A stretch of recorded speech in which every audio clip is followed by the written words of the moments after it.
So now let's see how we can actually go ahead and utilize summarize text feature inside of Qwen.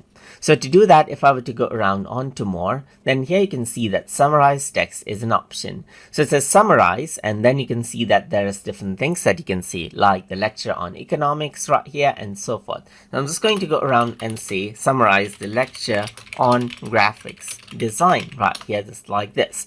So you can simply go ahead and type in the content right here, just like this, and it'll simply go ahead and summarize out the text right here, just like this, as you can see. And the summarize text feature right here just gives you a head start on how you can start writing prompt. So this is how you can actually go ahead and utilize the summarize text feature inside of Qwen right here. So you get all of the details, as you can see right here, and you can go ahead and say summarize the core concept from it again, and then what happens is that it goes ahead and then further summarizes out the core concept of that particular topic. And that is how you can utilize the summarize text feature inside of Qwen. So I hope you guys learned something as always, and as always, please like, comment, share and subscribe